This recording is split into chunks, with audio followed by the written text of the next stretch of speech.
Learn more at paulharrell.com. And gentlemen, welcome to the program today. My goodness, what a show that we have for you today. And you want to bear with me here. You want to stick with me because, sometimes I don't understand how things can be coordinated the way they are. Certainly not by men. I sometimes I'm just absolutely in awe. Yesterday, and it wasn't even I didn't even really plan for this, but yesterday I talked about the tax relief task force, and I told you why I thought they were not going to actually deliver on tax cuts, and I essentially was reading the eulogy of the task force in terms of just, anything I hope it would accomplish that's positive for us. And one of my key pieces of evidence was the very first meeting in an audio recording of Speaker of the House Jeremy Gillum saying that this task force is not there to cut taxes. And so what else do we need to know, right? And this is all in the context of, people, this program's negative and that's negative and you're negative and everything else. And all I'm doing is telling the truth. That's what I was telling the Greene County Republicans last night. How do I tell you these things, these terrible things that they're doing in your name without it sounding like it's a bunch of negativity? These are the facts. And I'm sorry that the ASA and the establishment don't like them. Yeah, by the way, that's good, Joe. That is the topic of our Wednesday weekly video over at Patron. But listen, I want to get to this news, these developments here. So, yesterday, do you know who met yesterday? And I promise you I had no idea they were meeting yesterday. I dropped the ball on it. My apologies. You know who met yesterday? The task force on taxes met yesterday. Can you show them the schedule, Joe? So pull the screen up. This is the schedule for yesterday. I didn't even know that they were meeting. The Tax Reform and Relief Legislative Task Force met yesterday, October the 3rd. They met at, it says 1:30. So last night, I'm driving home from the Greene County Republican Committee, and I get a phone call. And I'll never tell who it was. But it was somebody who was in this task force meeting, not just people that are on the task force, but there are others. You can go even look up who was in attendance, who's not on the task force, that's a state representative and a state senator and everything else. And they told me that the consultant that they hired actually said in front of this task force, the consultant they hired, who is a man by the name of Randy Bauer, testified about the business rankings, and we're talking about where Arkansas ranks in this study or that study on business-friendly states. And you know what he said?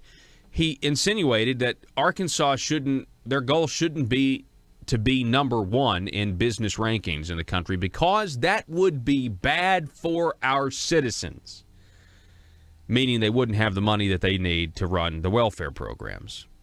Now, that was the first red flag. So, you know what I did? When I heard that, I said, that's weird. That's very strange. Who is this Randy Bauer guy? Go to the next slide. This is the PDF that you can find on the Arkansas Legislative website. This is what they went over, the State of Arkansas Tax Relief and Reform Legislative Task Force. You scroll down here, and we see this is PFM Consulting, or PFM Group, Public Financial Management Group. Randall Bauer, you can see it here. He joined PFM in 2005, where he has led numerous state and local government finance and revenue-related projects. These project clients have included the states of Delaware, Hawaii, Illinois, Kansas, New York, Oklahoma, Pennsylvania, and Washington, as well as the cities of Baltimore, Cincinnati, Colorado Springs, St. Louis, and Washington, D.C.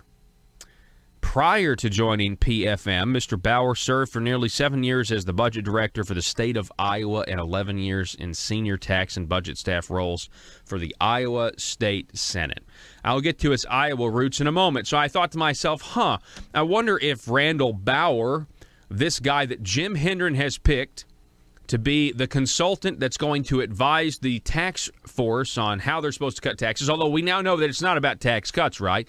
It's about tax reform, and they get to define whatever that is. And we all know it's not going to be less money going to the government, not going to actually shrink government. So I said, hey, does Randall Bauer have a Twitter? And the answer is yes. This is what he looks like. This is Randall Bauer. And it's his Twitter feed in just in the past 24 hours has been fascinating. Let's look at some of his tweets, shall we? Here's the first one we can find. Randall Bauer, he is retweeting a flashback of President Obama concerning Colin Kaepernick taking a knee. By the way, I've taken as many screenshots as I can. There's like 30,000 of these tweets.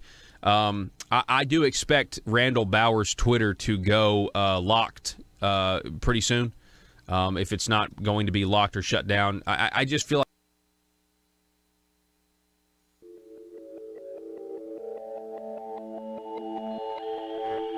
the maintenance of a free society is a very difficult and complicated thing, and it requires a self-denying ordinance of the most extreme kind. It requires a willingness to put up with temporary evils on the basis of the subtle and sophisticated understanding that if you step in to do something about them, you not only may make them worse, but you will spread your tentacles and get bad results elsewhere.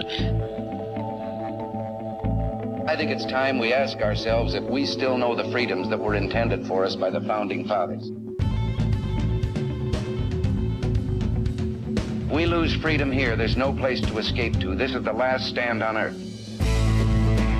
Whether we believe in our capacity for self-government or whether we abandon the American Revolution and confess that a little intellectual elite in a far distant capital can plan our lives for us better than we can plan them ourselves.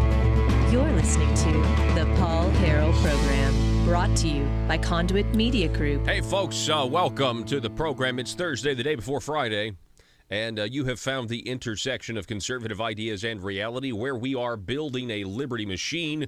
And if you want to help us do that, one of the ways you can do that is to call us or text us. That number, 870-275-9799. You can also sound off on our Facebook live feed or our YouTube feed, and we welcome all of you who are, watching across all the platforms that are out there.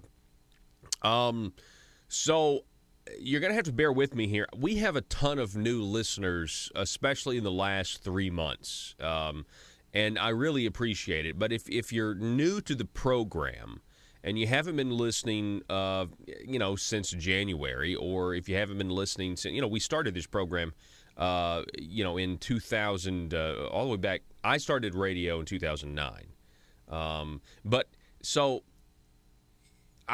going to have to bear with me because I've got to explain something to you if we're going to understand the headlines today, okay?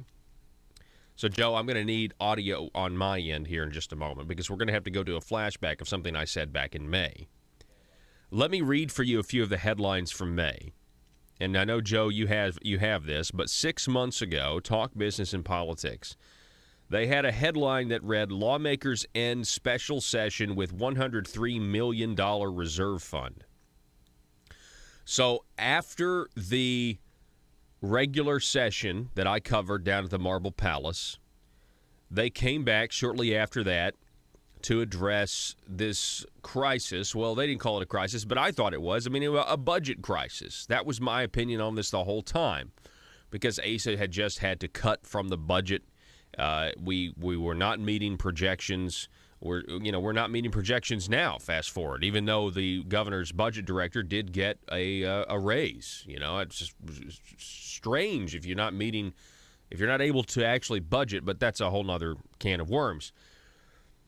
And so one of the key items on the special session was moving $103 million from the Tobacco Settlement Fund into the governor's long-term reserve fund. Now, Conduit for Action had some great pieces up about this. Now, specifically, the one that was written on May the 2nd, back during this special session, was entitled ASA's Shell Game and the Effort to Increase His Slush Fund. Okay, Joe, I don't think you have this in your queue, but ASA's Shell Game and the Effort to Increase His Slush Fund, why the Shell Game was noticed. Asa Hutchinson wants to take $105 million out of the state trust fund for health issues and put it in a long-term reserve fund.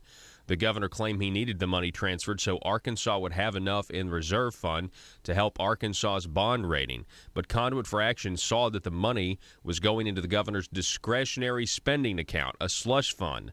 The governor can use the money in the fund as long as it gets the approval of one legislative committee, which generally is just a rubber stamp, the Legislative Council. We've talked about this many times before.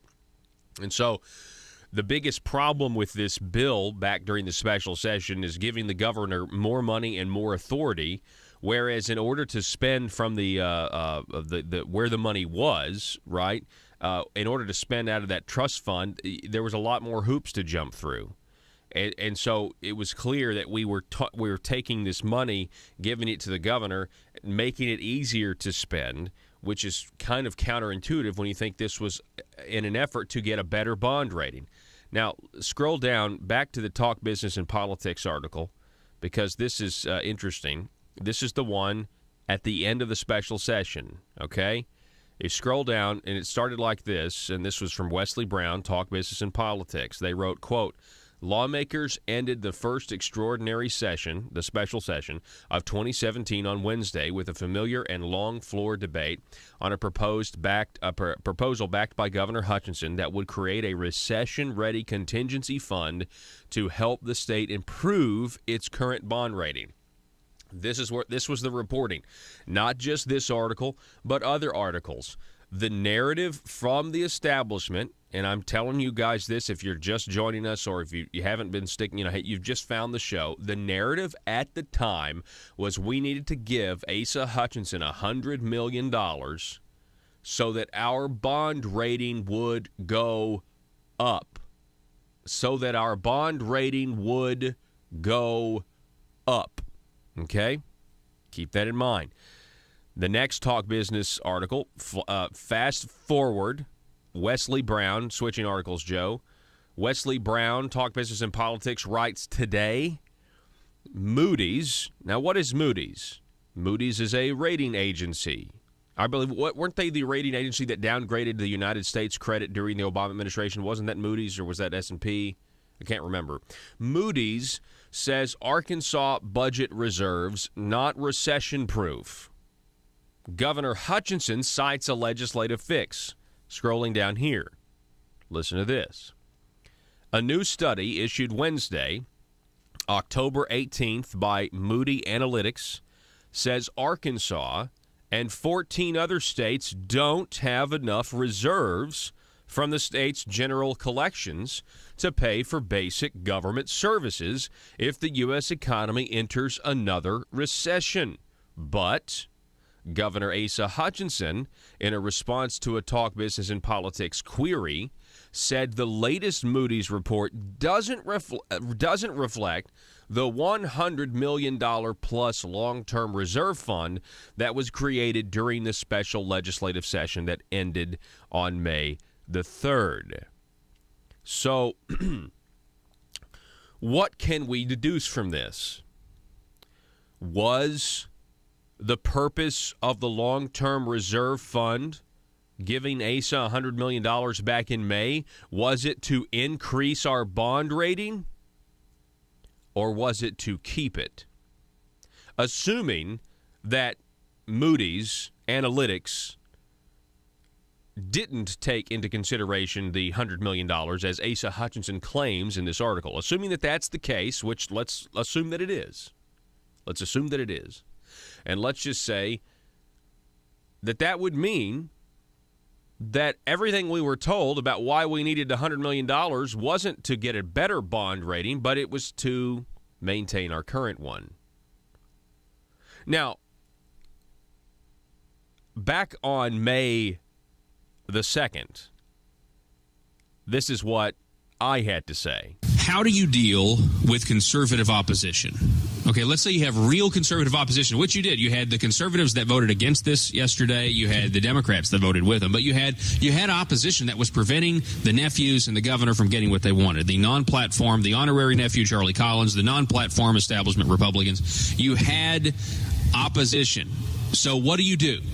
Number one, this is their playbook. Number one, find a few folks who are loyal.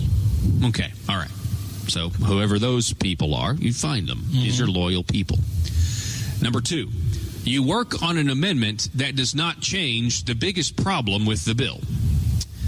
Number 3, you designate a spokesman to report on the hard work of amending the bill, which I think we just heard. Number 4, you talk about compromise and how you made the bill better. And number 5, and this is the most important one, this is number 1, ignore all other aspects of the bill that stink. Anybody that would vote for this and lower accountability, All right, sorry. Okay, so this is me and Donnie Copeland at the Marble Palace. Now, what I'm describing there is how there was legitimate opposition to giving Asa Hutchinson essentially a blank check. And so what they did was State Representative Michelle Gray worked on an amendment with a bunch of other people that didn't address the big concerns about the threshold and the amount of the how if you're going to spend this money, we need larger thresholds if memory serves correct, okay? And so this was larger thresholds of approval in order to spend it from the rubber stamp legislative council. I mean, if Asa wants to spend this money and we truly want to let him, the full 135 member legislature should have been involved here. We should have been talking about 3/4 majorities. Anyway, that was what the whole debate was, and so that was what I was trying to convey. If you have legitimate conservative opposition, this is what you do. You fix something that wasn't the main concern in the first place, and that's what happened. So it was me, Donnie Copeland, at the Marble Palace back in May. May the 2nd, it went on. Anybody that would vote for this and lower accountability, lower the checks and balances, and not know that answer, to me, is severely irresponsible. Yeah, and they even admitted, well, we don't have a guarantee that if we do this, it's going to increase. But that's what they were saying. This is the road to having a AAA credit rating, and we haven't had one of those since 1930-something when the state went bankrupt. But again, the real question is, and Brian King asked Duncan Baird and I think this Burke guy on record, does this have anything to do with maintaining our current credit rating? And they said, no, not that we know of. No, it doesn't. But that's really, I hope, honestly, I hope that's not the case, as much as there'd be a lot of political victory laps on this program, or not even victory laps, because what victory is it if that were to happen, actually?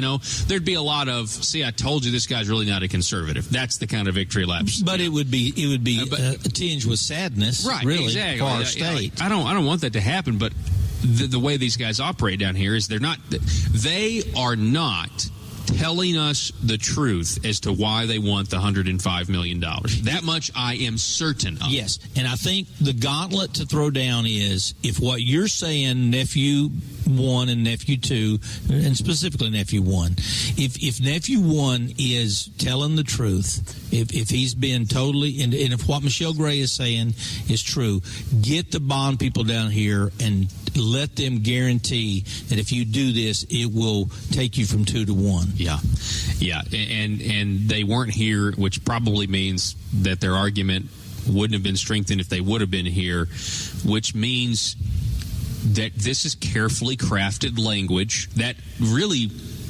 was exposed in a day of debate. Can you imagine if we had a week of this? If, in fact, we needed this $105 million to keep our current credit rating and outlook when things are looking kind of bad, we don't have the revenue coming in, we have a spending problem because we overspend, that would not gel very well with their narrative that Arkansas is great, our economy is great, we have this 3.6% unemployment rate.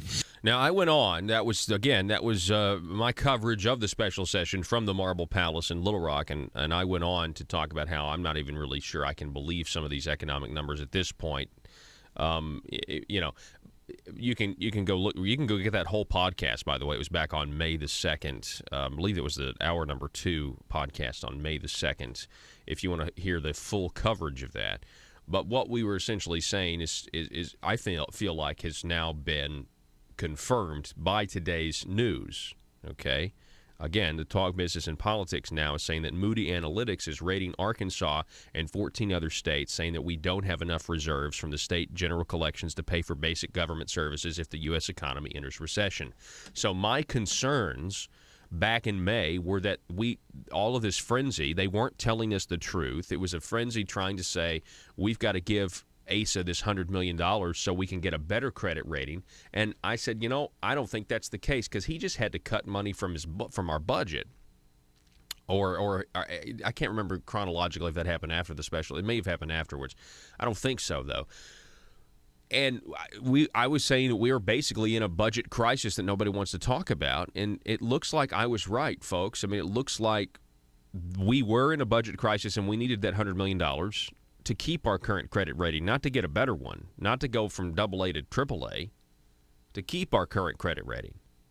And I feel like that's exactly what Moody's is saying here, because let's take Asa Hutchinson at his word, and let's assume that this study that Moody's Analytics has done doesn't account for the new legislation, the $100 million that got transferred to him, giving him more money to spend in case of an emergency. Well, let's assume that that's right. Well, that would mean that if we hadn't have done that, we'd be in danger of losing our credit rating, because we're not really shored up for a recession.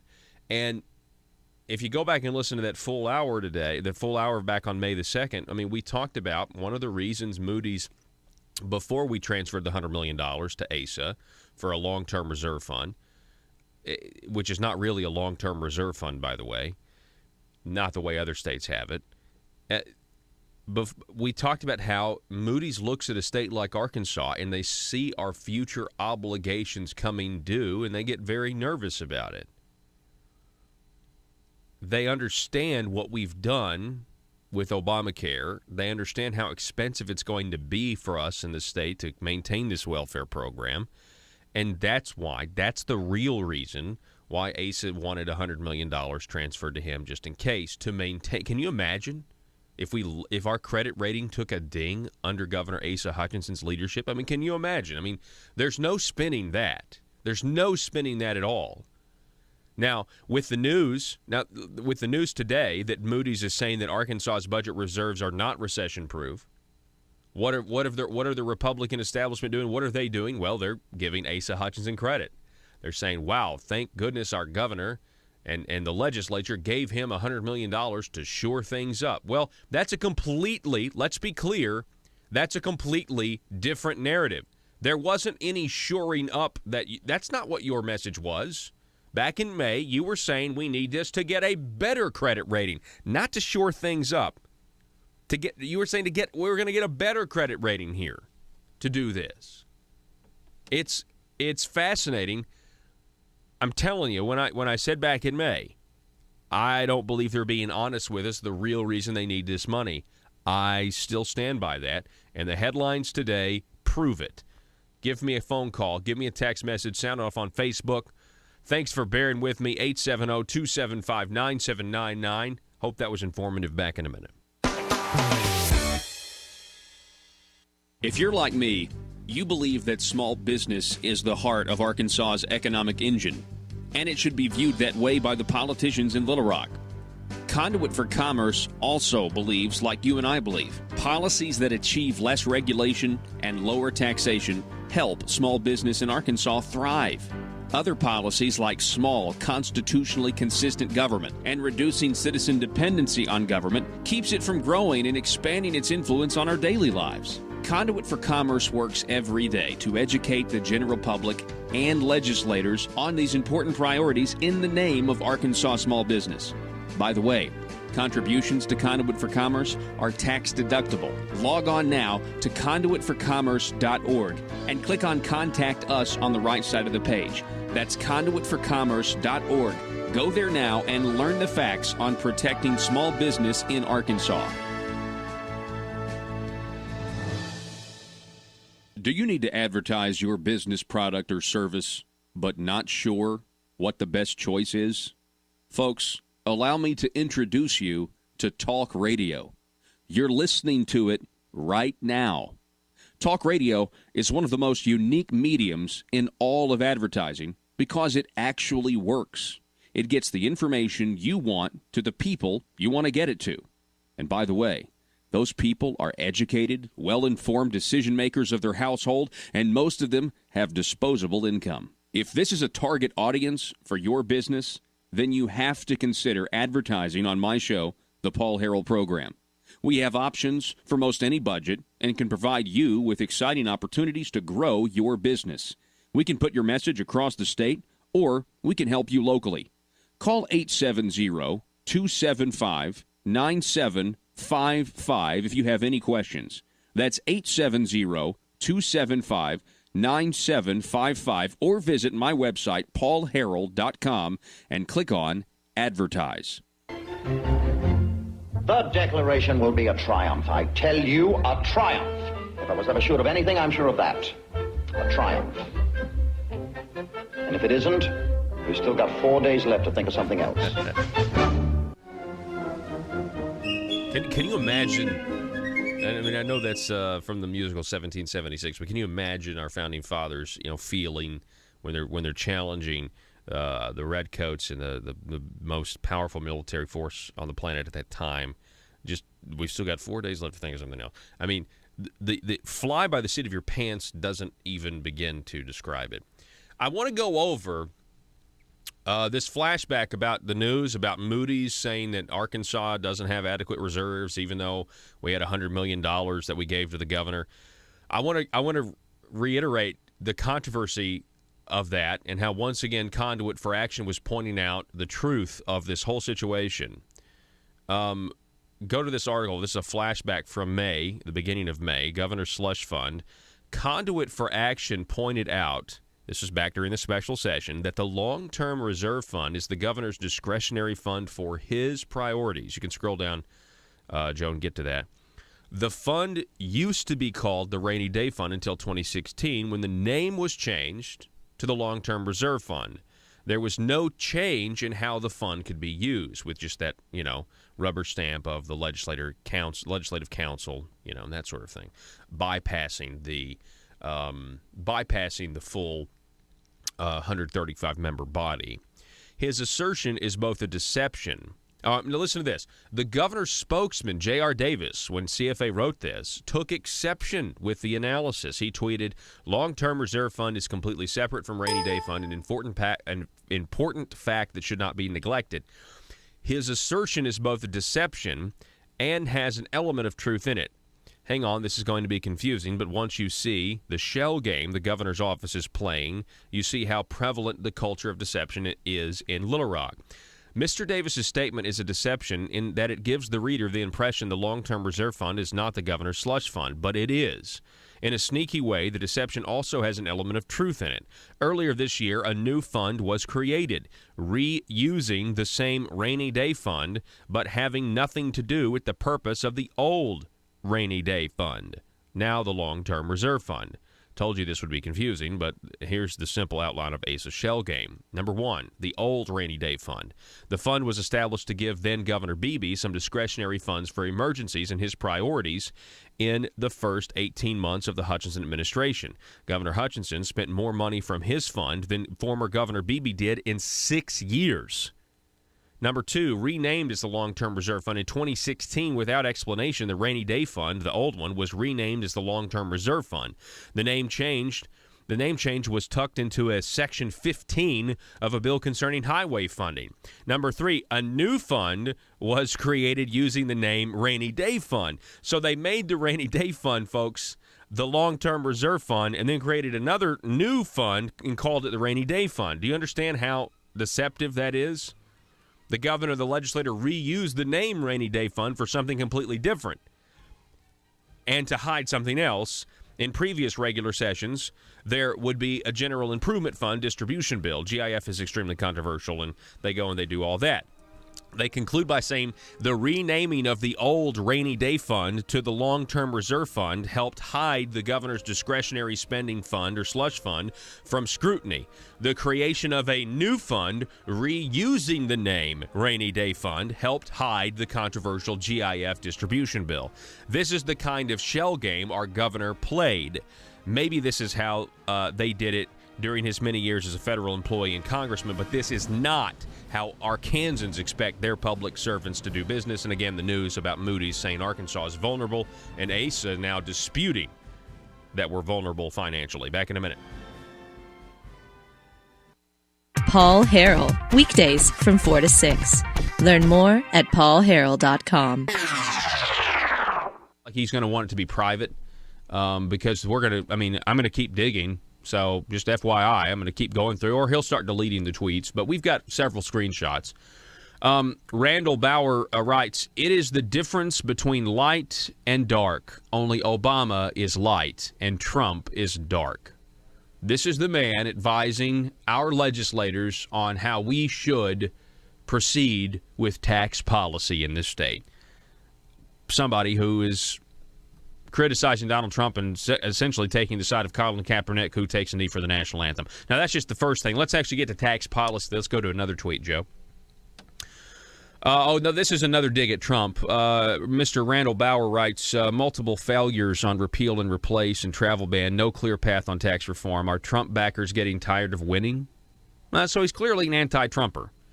Anti-Trumper. So, way to go, Jim Hendren. It took you 4 months to find a consultant for the task force, and this is who you bring us. Congratulations. I don't know, does Jim Hendren have Google? Did he not know who this guy was? Or is this just who ASA demanded that we have? Somebody who's not going to cut the size of government, but is going to find a way to just let them spin it that they're cutting the size of government or cutting taxes, but they're really going to keep the amount of money that they have, and they'll get more of it, trust me. What's the next tweet that we have up here? Tax cuts are not the same as tax reform. Repeat. That's Randall Bauer. Let me say that again. He wrote, this is the guy Jim Hendren has picked to advise the task force, quote, tax cuts are not the same as tax reform. I hate being right. I really do. This is one of those times it's because it's really frustrating. It's frustrating how little they respect the base, how they count on you never finding out what they're really doing in your name. And in this case, he's hired a tax and spend liberal that's got a Twitter feed that looks like something Bernie Sanders would write. And he is a Democrat. I'll prove to you he's a Democrat here in a minute. And not only did he serve under a Democrat administration, we'll look at his campaign finance contributions here in just a minute. Not that scares Asa Hutchinson, because his own chief of staff down at the Marble Palace, Allison Williams, is in fact a Democrat. Tax cuts are not the same as tax reform. Randy Bauer. That's who this guy is. That's who's going to be advising our path forward. He clearly doesn't know what the word reform means, because the word reform, by definition, means make changes in something, typically a social, political, or economic institution or practice, in order to improve it. A tax cut can be a tax reform. Yeah. They are not exclusive of one another. Thank you. But he doesn't want to hear that. I mean, he's taking this liberal line. I'm sure this guy loves the Huffington Post and Slate.com and places like that. His tax reforms looks more like tax shifts. Yeah, tax shifts or maybe tax increases, net tax increases when it all said and done. I mean, the fact of the matter is Arkansas is one of the highest tax states around. And we've had high taxes for a long time. And we have, it takes $7,000, almost $8,000 per person to run our government, when it takes $5,000 to run Texas, Oklahoma, and the ones around us. Now, you're telling me that that's acceptable? Come on. I mean, I have, maybe I'm wrong here. I have been under the illusion that Senator Jim Hendren and their ilk wake up every day and actually believe that they are conservatives, and I'm just... What egg? America, the birth of a new nation. If only we could be sure of what kind of a bird it's going to be. Tom has a point. What sort of bird shall we choose as the symbol of our new America? The eagle. The dove. The turkey. The eagle. The dove. The eagle. The eagle. The turkey. The eagle is a majestic bird. The eagle is a scavenger, a thief, and a coward. A symbol of over 10 centuries of European mischief. The turkey. The turkey is a truly noble bird. Native American, source of sustenance of our original settlers, an incredibly brave fellow who will not flinch at attacking a regiment of Englishmen, single-handedly. Therefore, the national bird of America is going to be... The eagle. The eagle! All right, ladies and gentlemen, welcome back to the program today. It is Thursday, the day before Friday. And on this, that means the day before Johnny Cash Friday. Feel free to text me or send me your requests in whatever medium you want. I mean, we do the show. Our playlist for Johnny Cash Friday is going to be finished for sure by 2 o'clock each Friday, 2 p.m., before we go on the air at 4. So it's very helpful to go ahead and get us your requests now. And I'd love for you, when you send me your request, feel free to give me your name and your county so I can give you a shout-out when it plays. I'd love to do that. You can send me the text 870-275-9799. You can do it on Facebook. I'll check those comments on Facebook Live or YouTube. So just feel free to do that. So this next story is very worrisome to me, and it comes out of Fayetteville, and it started. I mean, if you Google Fayetteville home invasion, and we're going to have these stories up here for you. It's very frightening if you think about this, especially when I believe stuff like this should have been prevented, and I feel like the facts that we're going to discuss in this segment are going to bear that out, certainly. Hang on one second, Joe. I messed up here. Yeah, here it is. So 4 days ago, let's start with the Democrat Gazette article, if you have it. 4 days ago, Fayetteville shooting started as home invasion, woman says. Now, full disclosure, the couple in this story are friends of some of my family members. I've never met them, but I have family that knows this couple, that this was that were affected by this very, very, very well. And if there was ever a story to be held up so that we're thankful that we have the right to protect ourselves, this is it. Okay?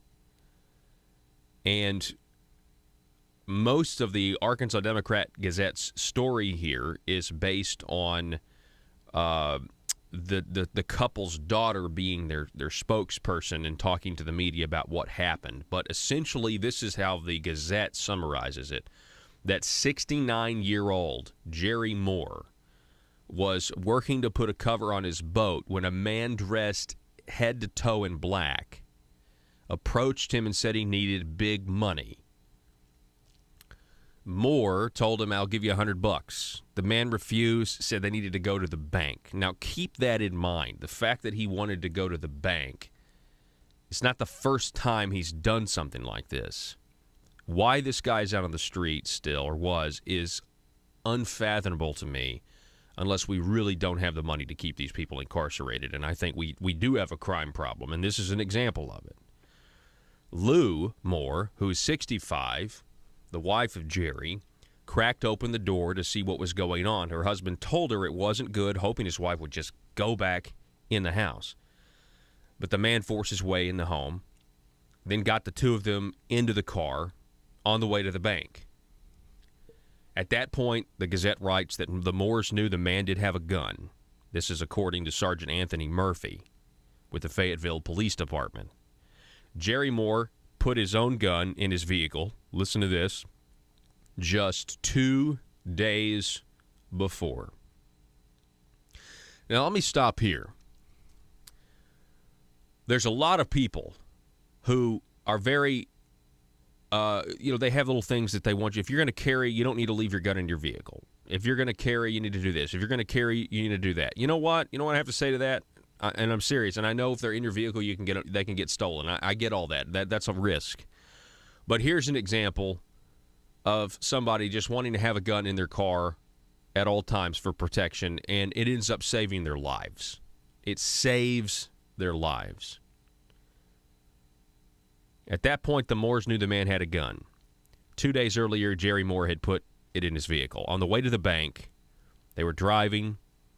He got it. The way it's recounted to me, because I have a family friend who has even a little bit more specific story, because he's talked to them. That he was distracted or something, and he was able to get his gun out of the place where he was keeping it. And the criminal heard him take the safety off of the gun. And then a big struggle ensued. Now, we know that the criminal, the suspect, if that's what you want to call him at this point, is 25 years old. A 25-year-old man in a car wrestling a 69-year-old man with his wife there over a gun. I just want you to, first of all, think of the trauma just of that situation alone. 69-year-old man versus a 25-year-old man. It is really a miracle that it worked out the way it did. Okay? So the wife, who was a passenger in the front seat, when the struggle started, she was thinking, and she threw the car into park, unlocked the doors, while the suspect was biting her hand. A gun discharged, biting her husband. Let me park that there. The gun was discharged, and then the man pushed the criminal out of the driver's door. And then this couple immediately drove to the hospital or a healthcare clinic because, as it's been described to me, this man, this 25-year-old, bit his arm really, really bad, like serious bites all up and down the arm because, he was trying to get the gun away from him. Okay? And the daughter is quoted as saying, the strength of my dad was amazing. Yeah, absolutely. You're talking about a 69-year-old. I know who I'd taken if we're talking about bets, I know who I would have my money on. It wouldn't be a 69-year-old man in this situation. This is a huge this is a miracle. That it ended up the way it did. How many of you think you'd be coordinated enough in this situation to win the battle, to shoot the guy because they shot him in the leg, throw the car into park, be coordinated enough to open up the doors and then kick the man out of the car? That's like something it's like Batman. I was like, oh, you know what I'm saying? I there's no way I could do something like that with my own, my own volition. Yeah, Joe. What criminal resorts to biting when he has a weapon? I don't know. I have no idea. That's just that's my opinion on this. Is I'm so thankful that this couple made it out fairly safe and sound, but from the what criminal bites? Yeah. So this guy was shot. And the headline here: Fayetteville shooting started as home invasion. So this couple, they shot him and then they got out of there. They drove off. Now let's talk about the arrest that was made.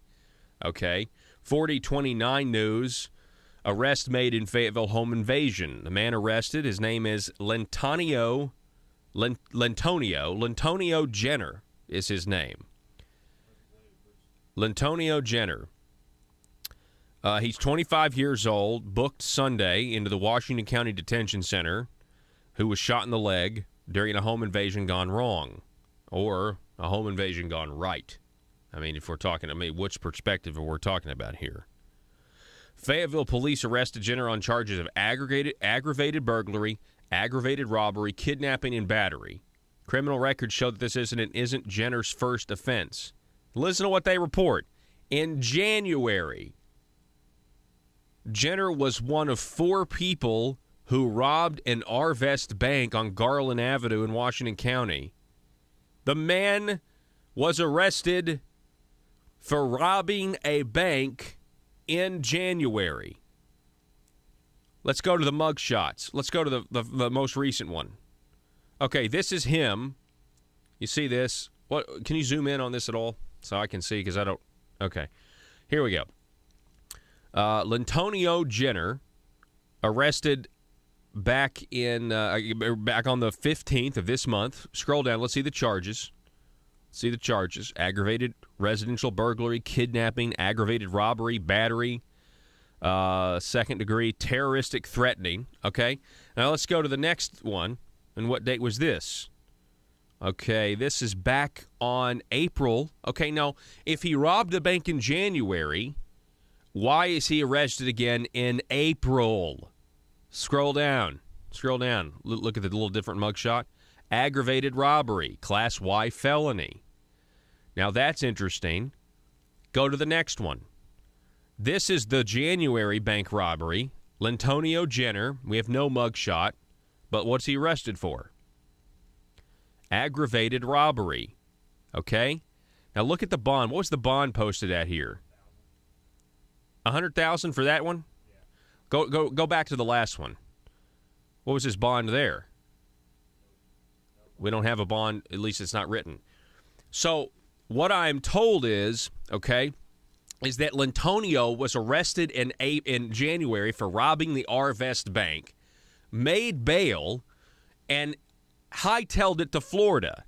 It wasn't until April that Lantonio was extradited, or whatever you want to say, back to Arkansas, where he's booked again here in the April photo. Okay? Now, so somebody tell me how this happens. Somebody tell me how this guy was still on the street. Will somebody explain that to me? What is going on? How do you have a guy who's robbing a bank, okay? He robs a bank, he gets out, he flees the state, he gets arrested again, he gets out, and then he attempts to kidnap people and have them take to him. He's essentially he's wanting to rob another bank. He's just going to rob these guys' personal bank account. That's what it's about. How is this guy still on the street? Somebody tell me. Now, listen, I mean, I don't know if politics are involved here or not, but I will tell you this. Brian King has been going on for a long time, Senator King, about how we do have a crime problem, how we don't have the money to house these people. But I'm just telling you right now, if you take Fayetteville, Washington County, and you have people who are, man's not even safe in his own driveway putting a boat cover on. This is serious. And I'll tell you this much, from an individual freedom standpoint, it's a good thing that we have our Second Amendment. It's a good thing we don't have to rely on the police to protect us or the justice system to protect us, because if that were the case, the police would have been there to draw chalk around the bodies. I mean, if we're honest about it, that's what would have happened. Because the man's been arrested for bank robbery once, gets out, flees the state, gets arrested again for the same crime, somehow gets out, and then he, you think he would have left that couple alive? You think? You want any more witnesses? There's a very good chance he would have killed this couple after he took their money. A very good chance. Yeah, let's go back even further. This guy has a long rap sheet. Lantonio Jenner. Scrolling down here, what was he arrested for back in contempt of court? Okay, that's a $1,000 bond, but the contempt of court was actually for this charge, which was, wait for it, domestic battery, second degree, criminal mischief, theft by receiving. Okay, so now, Joe, let's go to the most recent article. That's towards the end of this. This from the Northwest Arkansas Democrat Gazette. The headline, bank robbery suspect tied to Fayetteville home invasion. Again, Lantonio. And let's go to the very end here, because it recaps almost everything we know, except it gives us a little bit of new information here at the end. Talks about Jenner may also be involved in the arm. This is incredible to me. Jenner's criminal history includes robbery and battery, according to the police report. Police say that Jenner and another man walked into an Arvest bank and stole $13,000 in January. Jenner also may have been involved in armed robberies at two other banks. Okay, they've robbed 3 restaurants in Northwest Arkansas as well. 2 men robbed a First National Bank in Centerton on December 23rd. 2 men robbed the First National Bank in Johnson on November 28th. They say that this guy, Jenner, may have been doing that as well. Jenner was charged with aggravated robbery and released August 3rd from the Washington County Detention Center on a $50,000 bond, according to a document filed September 1st with the Washington County Circuit Court. The bond was reduced from $100,000. Now, here's the kicker. He's been arrested again for almost murdering this couple in Fayetteville, and the last line, article written on the 17th, Jenner was moved Sunday to the Washington County Detention Center where he was being held Monday on a $50,000 bond. $50,000? This man has already been a flight risk, and he's being held after robbing at least one bank, suspected of robbing more, suspected of robbing restaurants. He's already fled to Florida, had to be extradited back, and you're holding this guy for $50,000? That's it? He already got out on a $100,000 bond before, so what's $50,000 at this point? Yeah, well, and I'm not. Maybe our friends at Triple R Bail Bonds are listening. I'm not 100% sure, how all of that works, but I do know this. If the bond's $50,000, you put down a certain amount of money, and then the bail bondsman people, they take care of the rest for the time being. But I'm sorry, I don't know any bail bondsman that would let this guy out at this point. I mean, you're going to be tracking him down. I just feel like, how many times do you have to habitually try to steal other people's money and be caught for it before we're not going to let you back out on the streets again? If the worst had, first of all, for the Moores, for this couple, the Moores, it's 100% accurate that the justice system completely and totally failed them. This man's arm was bitten off, the trauma that he's experienced, probably not feeling safe in their own house now. You can't imagine how close they were to death, and thankfully he had a gun and he shot this lunatic. But for certain, the justice system completely failed them. This man should have never seen the light of day. This man should have been serving time for bank robbery, okay? But instead, he's out on the streets, and if the worst had have happened, if he had killed this couple, where would we be? And how many other situations are there like this? How many other situations are there like this that we don't even know about, where the justice system is letting criminals out that should remain behind bars? I'm telling you, this is a huge story. It needs to be exposed. Somebody's got to. If I was the Moores, I would be furious.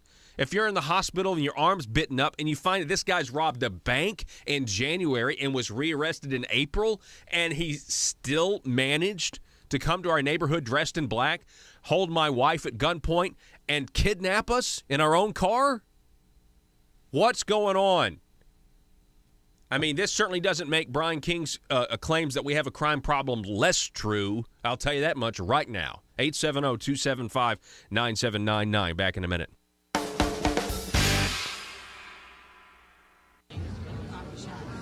Order. In the name of public safety, order. This meeting of the Arkansas State Licensing Board governing state licensing boards is called to order in the name of public safety. What's on the agenda for the day? We have before us today, per our summons, a representative from the Arkansas State Licensing Board governing cosmetology, cosmetologist, and all things hair care and beauty. Right. Of course, I remember this. In the name of public safety, ma'am, please state your name for the record, and thank you for appearing before us today. Yes, my name is Cosmo Glamour Gazette, and I'm here in response to a letter our state board received claiming we're in violation of the Arkansas State Licensing Board governing state licensing boards. In the letter, you claim that our licensing board is in violation of your rules and regulations because we have failed to, quote, pay tribute, end quote, and therefore have not been granted a license by the Arkansas State Licensing Board governing licensing boards to, quote, shake down the Arkansans who have an interest in cosmetology, end quote. In the name of public safety, order. Yes, Miss Gazette, we sent you that letter because you have not obtained our approval in the form of a license from our board to distribute licenses to the professional class your board strives to protect. In the name of public safety, of course. Of course. So, in the name of public safety, and just so we can get this for the record, you do admit and agree with our board, the Arkansas State Licensing Board, governing state licensing boards, that you have not obtained a license, thereby revealing your board of cosmetology to be operating outside our rules, regulations, and authority? Well, sir, I'm not sure our board agrees that we need a license from your board to continue to shake down, to look out for the public safety of Arkansans. In the name of public safety. In the name of public safety. Well, it seems we are at a bit of an impasse if we are not in agreement that your board owes us tribute. Sir, maybe we could ask and see if there's a bureaucrat in the house. Ah, yes. Yes, that would shed some light on things. A bureaucrat. Yeah, in the name of public safety, is there a bureaucrat in the house? We need someone to resuscitate and confirm our authority as the Arkansas State Licensing Board, governing state licensing boards. Here. Ah, yes. Oh, good. Come to the end of the table in the name of public safety and state your name for the record, please. Yes, I am Despot Ringleader, the head of the bureau governing all state bureaus, and it is my testimony the Arkansas State Licensing Board governing state licensing boards does have the authority to demand tribute in this situation and will provide in exchange a license to say they can continue to operate in the name of public safety. It's hard to argue when the public safety is put at risk. Very well. We will consider Mrs. Ringleader's testimony as truth, and we will pay tribute in the name of public safety, of course. In the name of public safety. In the name of public safety. He puts the Paul in politics. The Paul Harrell Program, brought to you by Conduit Media Group.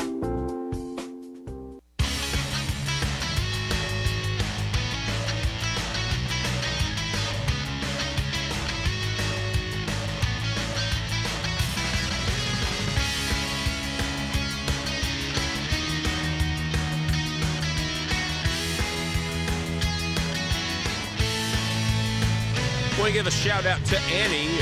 Annie is now listening from the great state of Texas, and appreciate you listening, Annie.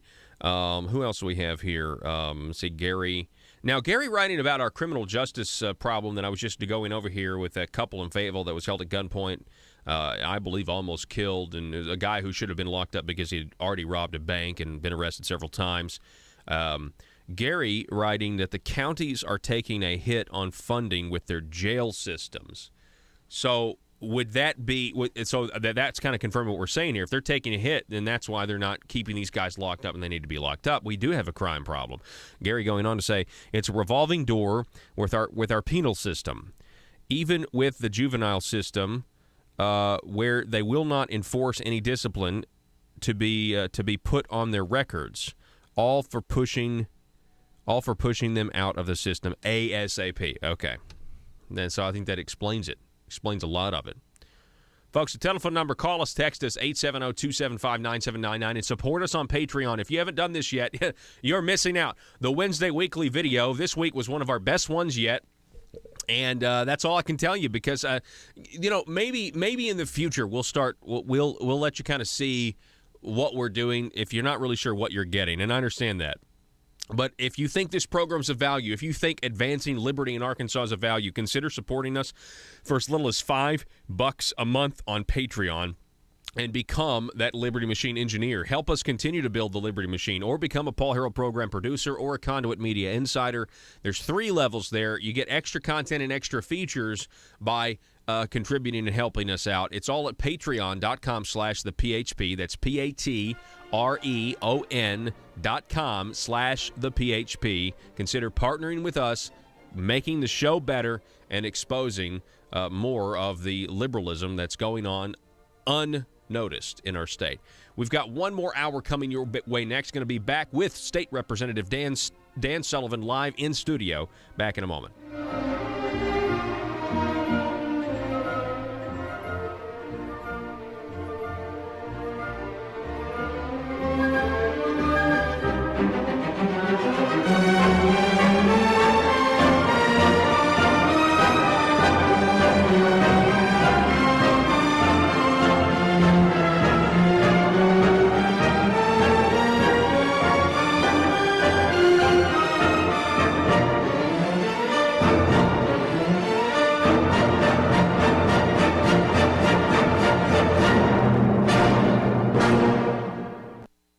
Josh, Glenn, Sean, and Paul. This is Jonesboro's 1013 FM News Talk, KBTM.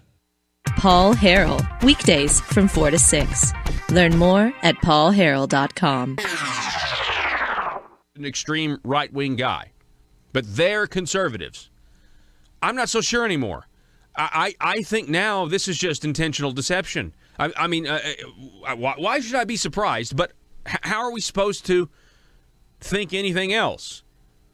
Do these guys, here's an honest question, do these guys wake up every day okay with the fact that they are Democrats disguising themselves as Republicans? Is that really where we are now? Where they are just that? They believe that they just want the power and they're going to use... somebody correct. I hope I'm wrong here. What's the next tweet? Let's look at these gems.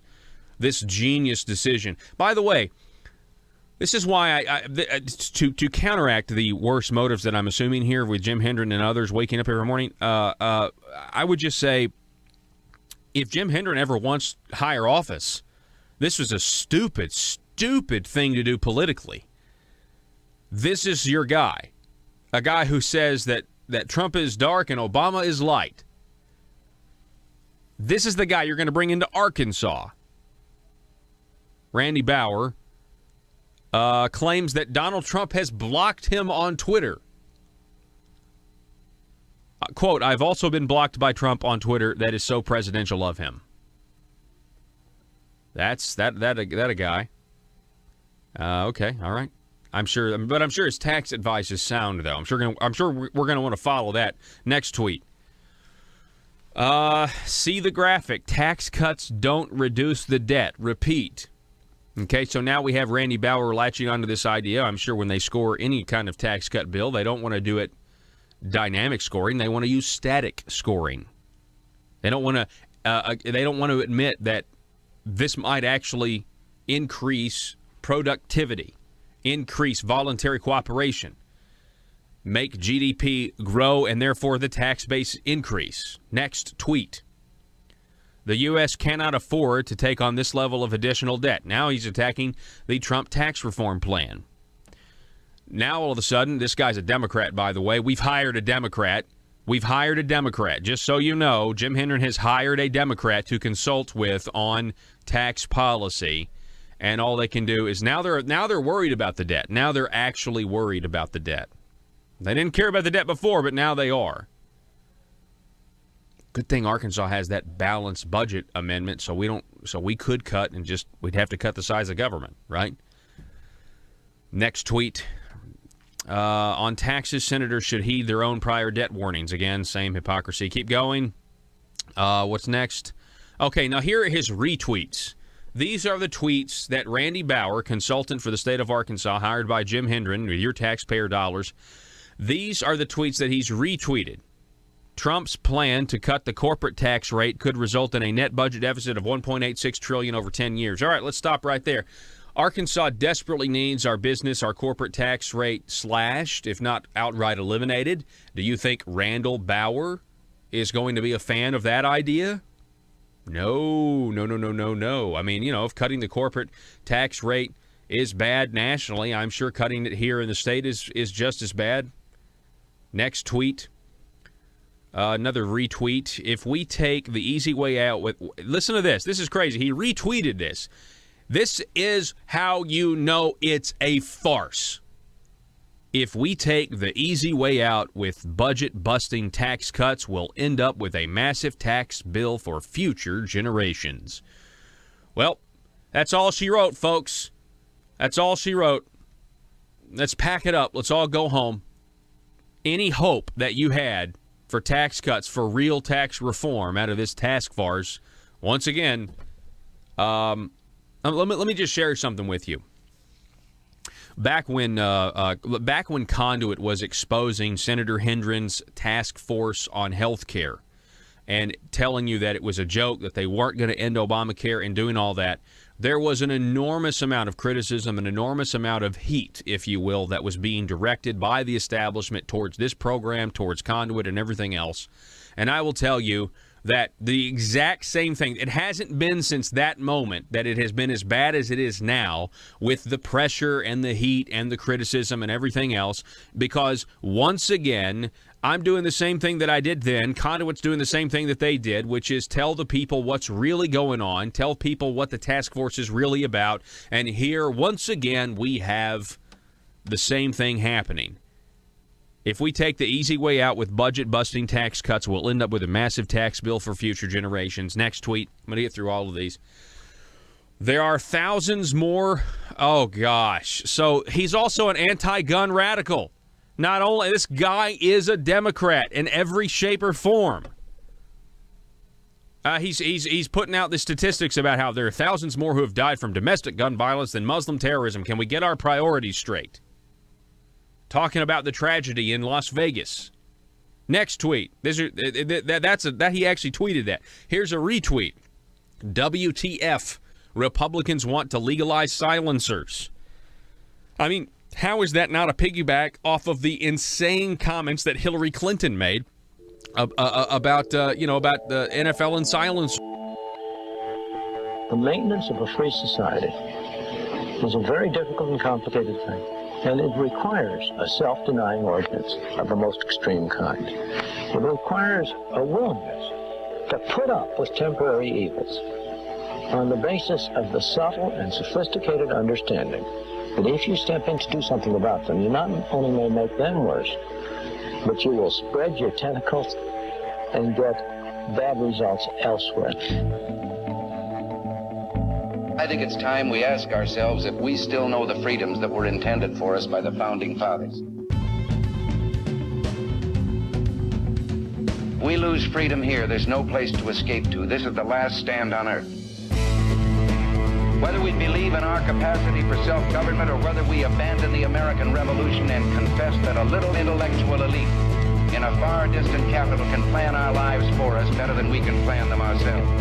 You're listening to the Paul Harrell Program, brought to you by Conduit Media Group. Hey, folks, welcome to the program. Thanks so much for being with us. It's hour number 2. Really glad that you could be with us, the intersection of conservative ideas and reality. Welcome back to the program live in studio. State Representative Dan Sullivan is with us. Dan, welcome, sir. Thank you, Paul. Glad to be here again. All right. Do we? Is that coming through on his end okay? Can you say one thing? And Dan, I'm sorry. Enjoy being here. Thank you. No, we're not. Let's see here. We appear to have a little bit of a problem. But anyway, we are getting that fixed right now. The reason I wanted to have you on, Mr. Dan Sullivan, is, hang on one second. Maybe that's the problem. I'm just not really sure. Is Iverson Jackson, who I've met many times. He was at the Tea Party event. Is going to be at Arkansas State University for an Arkansas State University College Republicans event. Is that correct? That's correct. Our college, ASU College. Let's go ahead and speak into that one. Our ASU College Republicans are sponsoring Iverson. I'm helping them out a little bit, but we're really excited about that. You know, people, the Make America Great Again concept and the One Nation Under God concept, those are not really new concepts. You know, in fact, they're thousands of years old. The prophets of old called upon God many times, God, make our nation great again. Yeah. And they said, God, bring our nation under God. And in fact, in Nehemiah, God provided a way for that. He said, when our people repent and they listen and follow my word, I'll restore their nation. And that's where what we need to get back to. Mm-hmm. Again, make America great again. One nation under God are wonderful concepts, and our founders had that in mind when they wrote the Constitution. That's what Iverson's going to talk about. It's free, so I hope we'll get a good turnout. Yeah, and your microphone is fixed and ready to go. It helps when you turn the microphone on, so that's my fault. So One Nation Under God. And let's just talk a little bit about Iverson, because he's a very dynamic speaker. He is. He really is engaging, and he is so excited about meeting our college students. And, of course, this is not just open to college students, but to everyone. We've got a large place to meet, I think a 300-seat room there on the third floor of the I don't know the name of the student center there. Yeah, it's the student union. Yeah, the student union, student center, campus. third floor there, 300 seats. Iverson can't wait to be there. I think he's going to plan on being on your show on Tuesday. On Tuesday, that same day at 4 o'clock. About that. And Jerry Cox is coming with him. Jerry Cox and the Family Council. Yeah, they'll both be up here. We're going kind of around in the community, meeting people and talking to people about getting back to this concept of one nation under God. Mm-hmm. And Paul, I'd ask your listeners if you can remember, if they can remember the last time they heard their minister, their preacher, or Bible class teacher even talk about one nation under God. I know we're so cautious now and not wanting to mix our religion and our politics, but one nation under God, as our founders saw it, was not a political statement. Mm-hmm. It's real. It's reality. It's where we all want to go for our nation to be under the authority of our Creator.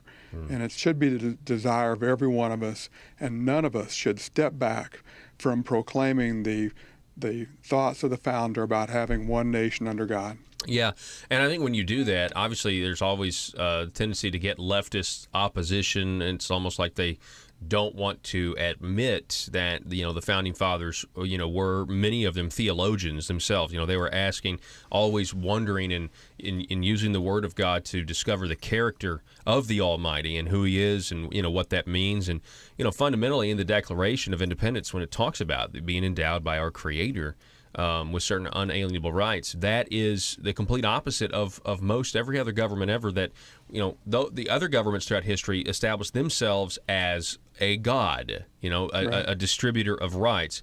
America was always different because we established our country in humility.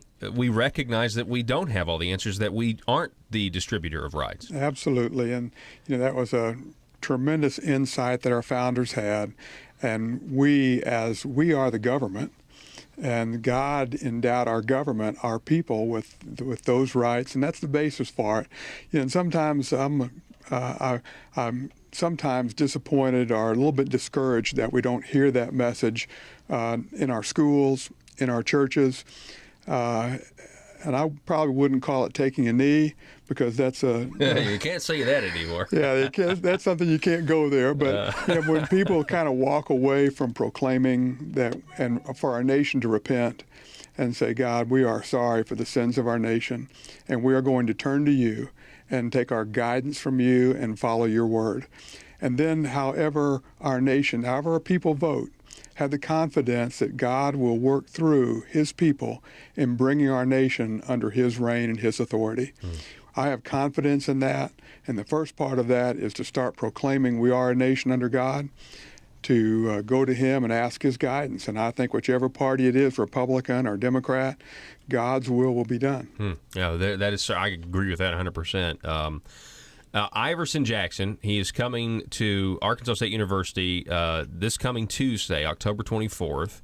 It's brought by the ASU College Republicans. But, Dan, you've really reached out to the ASU College Republicans. You have a lot to do with this event taking place. Well, I did. I met with them the other night. Yeah. I went over to their meeting. I went to their meeting, and they are excited, and they are thrilled, and they want to be engaged. And, again, I think it would really be wonderful if we had a great turnout. They may even have a little donations bowl out there where you can throw them $1 or $2 and encourage them, because they helped at the Republican Craighead County event. They were the ones serving there, and they were at that event. So they're very engaged, and just really appreciate them and look forward to working with them. You're sponsoring this event. It's on the flyer. I just want to make sure that this is important to you, and you're making this happen. So. And it's important that whoever represents the people is engaged with the people. You have to be in the community. You have to be leading in this kind of a way, and being up front and out front. And clear about what your positions are, what you stand for, and why you run. Yeah. So, and Iverson's retired military. Yeah. He's I started to say a retired athlete or an ex-athlete. He's still an athlete. Really? He's a great man. He's, again, very engaging and funny. It says and he's fun to listen to. Currently the vice president of STAND, acronym Staying True to America's National Destiny. And he is the senior pastor of Zoe Bible Church in Little Rock.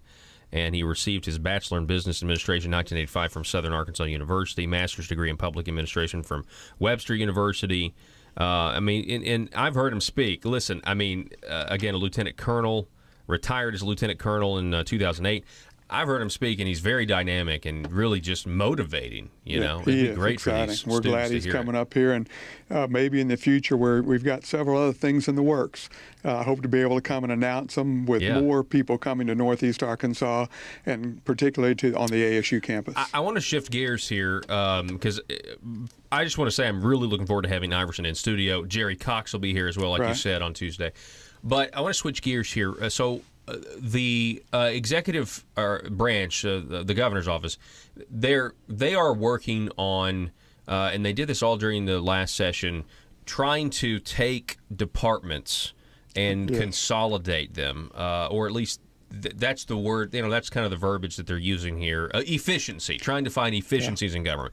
So I understand that there was a meeting the other day. There was some testimony on that from the governor's office. What can you tell us about that? Yeah, first of all, the governor and his office, executive branch, did a good job in looking at the number of commissions, and we reduced several of those commissions last session, reduced the number of people on them, reduced the number of commissions, and we just reduced the number of people on those commissions. If they had 20, now they got 10. Okay. If they got 50, now they got 25. And the governor and his office did a really good job at taking a look at those inefficiency. So the next step, naturally, is to look at those commissions and other agencies and what can be combined, and how do we become more efficient in those. And so Amy Fetcher from the governor's office is kind of heading a big part of that up, and she gave a really good report on the progress that she's making in trying to combine those. And of course, I asked a few questions about what were our projections there. So, activity without knowing where you're going is only activity. When you ask about projections, you mean like what something will we specific? Save? Okay, so give me a dollar figure. Yeah. Your efforts are going to save the taxpayers what? Correct. Did you get an answer to that? Not yet, but they said they'll have those out there, and I understand one can start moving in a direction before you've done your projections. You have an initial stage there where you're saying these look like good things to do. We're going to talk to those agencies, and then we'll look at what our projections were. So Amy will come back, and I feel confident. I've worked with her on some other projects. I feel confident that we are looking at those, but again, I think it's very important that we have plans. If we're going to combine agencies, we ought to have a target. We're going to combine these agencies. We're going to combine these different commissions. What are we going to save by doing that? Because we can shift the pieces of the puzzle together. Yeah. And matter of fact, I did ask Amy at the end of that meeting, if we're going to cut our spending for those agencies, we eventually are going to start spending less money. I think Lieutenant Governor Tim Griffin has mentioned that a few times. We can cut taxes, but the first thing we need to do is cut spending, and I'm 100% on board with that. Yeah. So if we're going to combine all these agencies and combine different commissions, we've got to see a real reduction in what the cost of government is. We can, I saw a study on UAMS the other day that the UAMS is a state college, that they are losing money. And to try to get back, they quit having so many printers. I don't know if that's going to get us there. One printer at a time. So what kind of things do you really have in mind that are going to get us there? One magazine article said that UAMS added $65 million to their coffers as a result of Medicaid expansion. And the next article that came out said they were $18 million or $15 million in the hole. So how do you add $65 million and then lose $18 million overall? Well, you spend it, I guess. If it's not your money. Well, in fact, they have several for-profit agencies that are within UAMS. And this new government reform, UAMS is a part of this new provider-led coalition. And I don't understand some of the the finances that go along. How can a public university be in competition with the private sector and lose money? That doesn't sound like a good idea for government to be competing against the private sector and losing money doing it, and bailed out by the taxpayer. And that's an overall. You have to have a complete change in philosophy, I believe, to stop, because that's something that has to be made at the top. You've got to be able to say the government has no place doing this. Well, in fact, Paul, the deputy, one of the deputy directors at DHS we brought in, is on. Part of his salary is paid for by UAMS. Now, how is UAMS paying his salary and we're losing money and UAMS losing money? Those are some questions that are out there. I've tried to meet with UAMS several times. They haven't gotten back to me yet on several issues, but I hope to. I'm working with several senators now instead of a lowly House member coming up. Well, you sell yourself too short, but tell me about how your reelection campaign is going. It's going great. I have had several fundraisers and several meetings. Had one this morning that really went well, met with some constituents. I've got, I think, 4 or 5 more planned in the next couple of weeks with some supporters. And there's a lot of energy and a lot of excitement among our farmers, among our rural communities. I live out in a residential area. I'll probably have 50 or 60 sponsors for my fundraiser out there. Good. The paper has been big enough. I may have to go to a 8 by 17 instead of 8.5 by 11. Well, but it's going well. Yeah, I'm glad to hear that.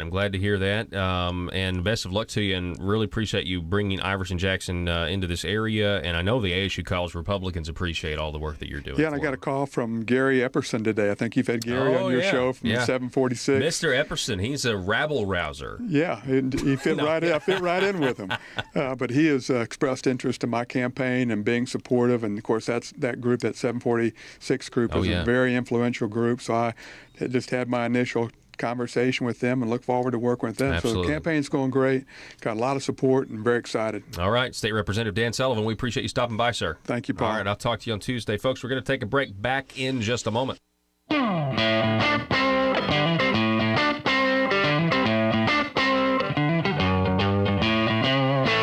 iTex is your first choice for cost-effective IT services. Protecting your business means protecting your data. Are you tired of unpredictable and expensive spikes in IT spending? Using iTex will prevent downtime and loss of employee productivity, and do it all with an affordable, predictable budget. iTex is the premier managed service provider for small and medium businesses. They help their clients put IT to work to earn your business more money, and you should contact them today for a free consultation. 870-336-9778. That's 870-336-9778 or itexusa.com.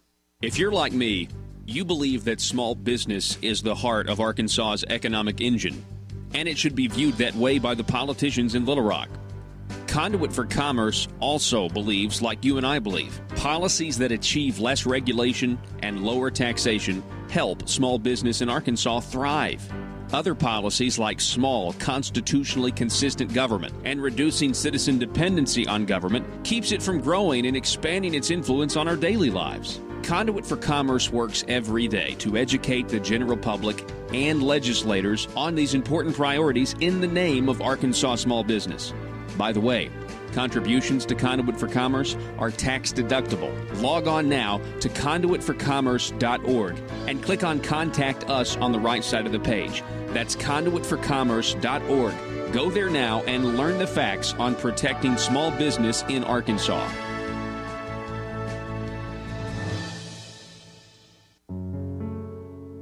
In Arkansas, every single hour there is a politician not getting what they want. For some, it's an absolute nightmare. The sleepless nights wondering if progress will ever come. Lying awake pondering how to grow government in this political climate. Asking questions like, why don't my constituents want to pay a few cents more in taxes? Everyday politicians feel abused and neglected. These politicians are starving for power. They're hungry, confused, and they don't understand why no one seems to care. Will you be a patriot and commit today to help these poor, starved for power public officials? It's simple. All you have to do is commit to stay silent and never dissent or stand in the way of your politicians' rise to power. Never speak up or get engaged to stop the growth of government. By committing to these simple steps, you will ensure that life of your politician will be filled with contentment and the respect they are desperately seeking, as well as campaign contributions from lobbyists. This message brought to you by Aristocrats Serving Arkansas. PHP Parody. Now then, attend, as friend to friend, our declaration committee. For us I see immortality in Philadelphia City.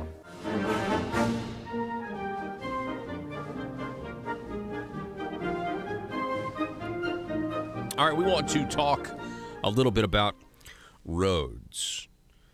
We're going to do that next segment, where we don't need roads.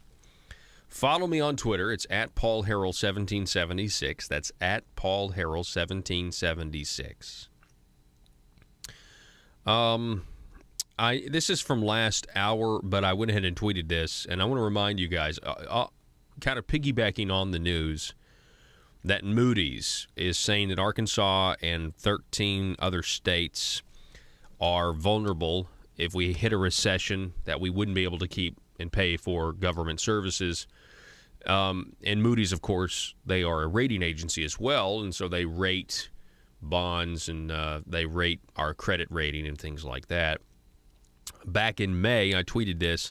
In May, I said I didn't think they were being honest as to the real need of $100 million transferred to ASA. And we now know that that is, in my opinion, a true statement, that they weren't honest because they said we needed to give ASA $100 million in order to increase our credit rating. Now, that may very well happen, and I will be proven wrong if that's the case. But if you look at Moody's report, they are saying that we are vulnerable. Now, if we're vulnerable in a recession, why in the world would they increase our credit rating? They wouldn't. Now, this is just the logic here, and I think it's sound. ASA disputes the Moody's report and says that report was done without taking into consideration the $100 million that they gave ASA for a long-term reserve fund. Now, it's not really a long-term reserve fund because it's just like it's just a discretionary fund, just like anything else. They're just calling it a long-term reserve fund, hoping to have some sort of psychological effect, and so you'll feel better about it. I don't know. I will tell you this. If ASA is wrong, which we haven't entertained that idea today on this issue, that ASA is wrong and Moody's did, in fact, take into consideration the $100 million transfer to his long-term reserve fund that's really not a long-term reserve fund, that would mean that the type of fund that exists might give them reason to say, yeah, you guys still aren't really in that great of shape.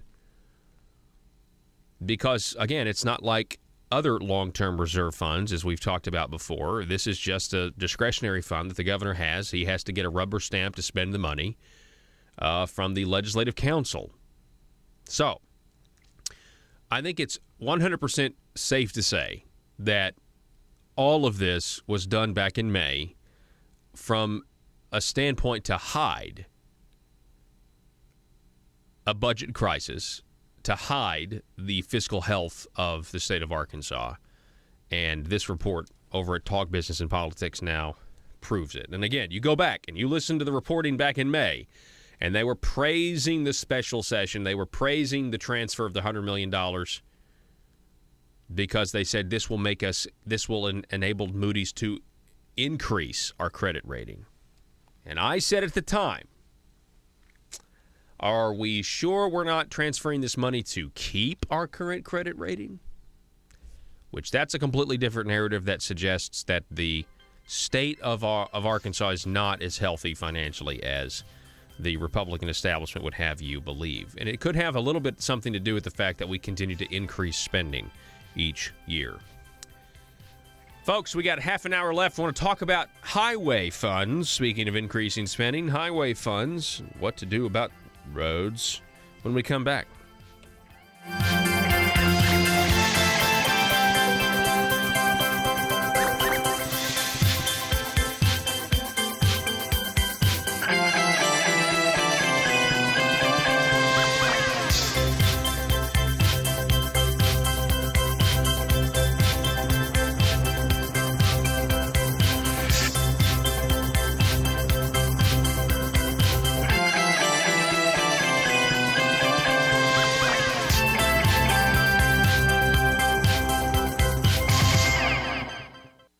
Paul Harrell, weekdays from 4 to 6.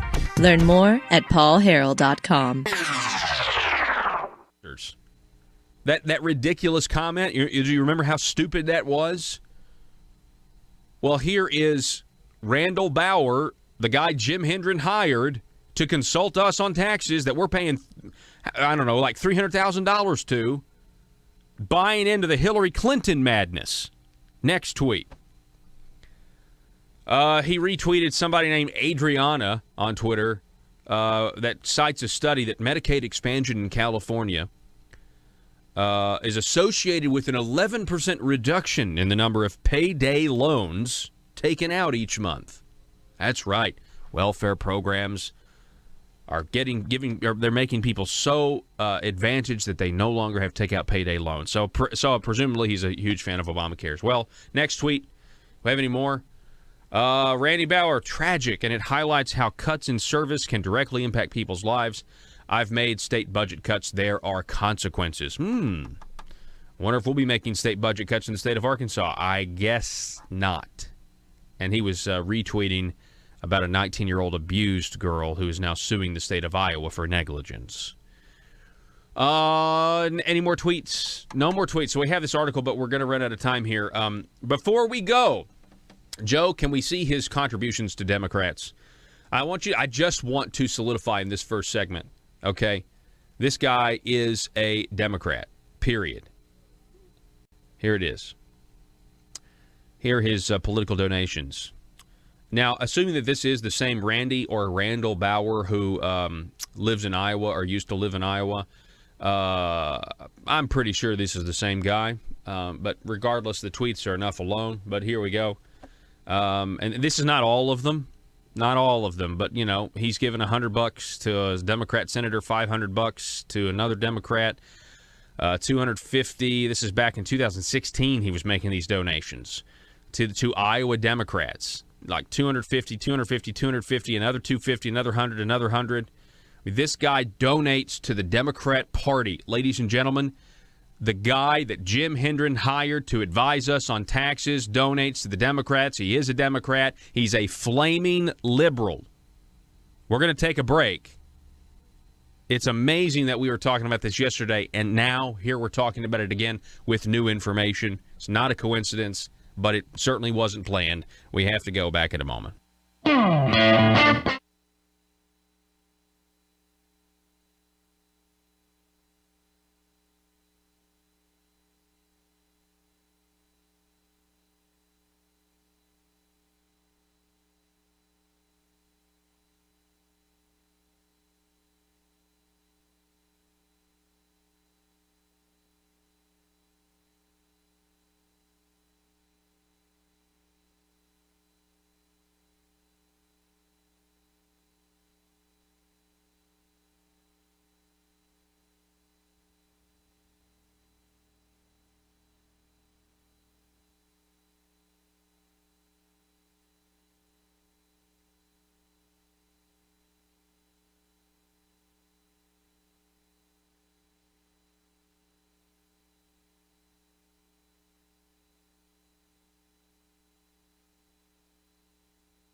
The eagle's going to crack the shell.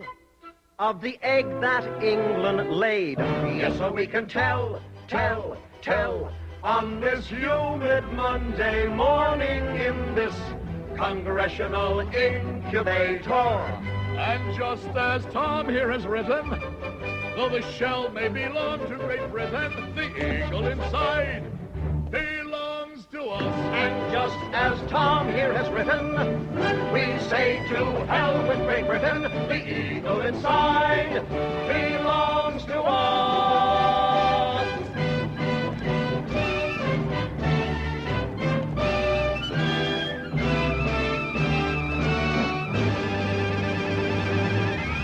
Okay.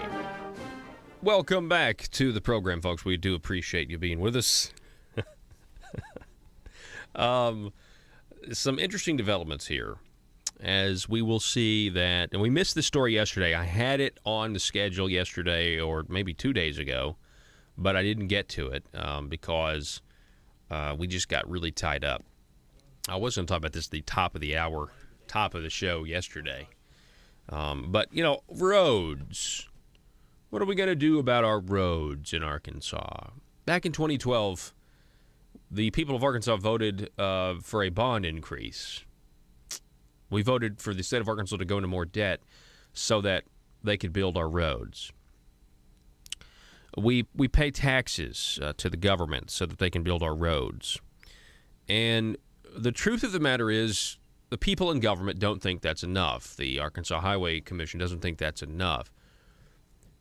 The next time you hear a politician say we've got to raise taxes or we got to tinker with this or we got to have a bond issue or whatever to pay for more roads, I just want you to consider for a moment that we already are paying the government money to do these things for us.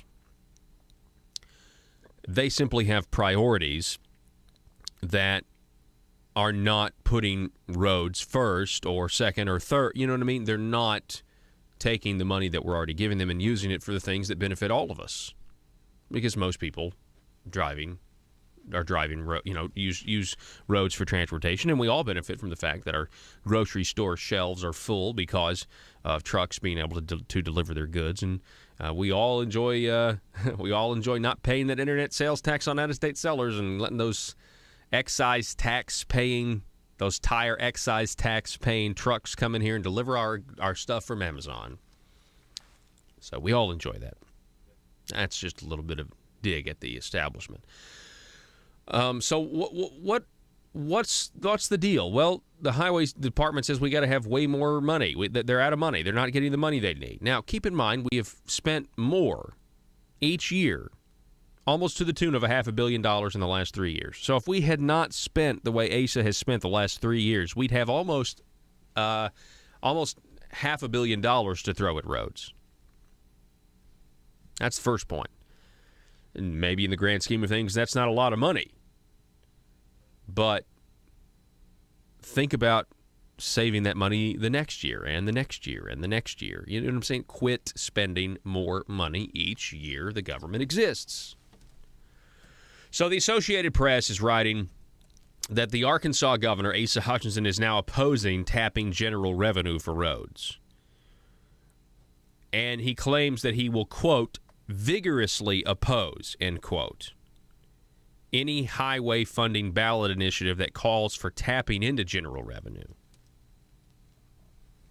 So this is actually new to me because the ballot initiative that I was hearing about never had anything to do with general revenue. The ballot initiative they wanted was Dan Douglas's ballot initiative that was deceptive and told people that they were told people that was a bond issue, but they didn't say that they were going to raise the wholesale price of diesel and gasoline fuels, thereby requiring your gas taxes to go up at the pump because things get passed on to the consumer. It was very deceptive. The ballot title was misleading. People wouldn't have realized they were actually going to be voting for a tax increase. That's the only ballot initiative that I know that was even being talked about. We haven't discussed any other ballot initiative possibility of using general revenues, not on this program.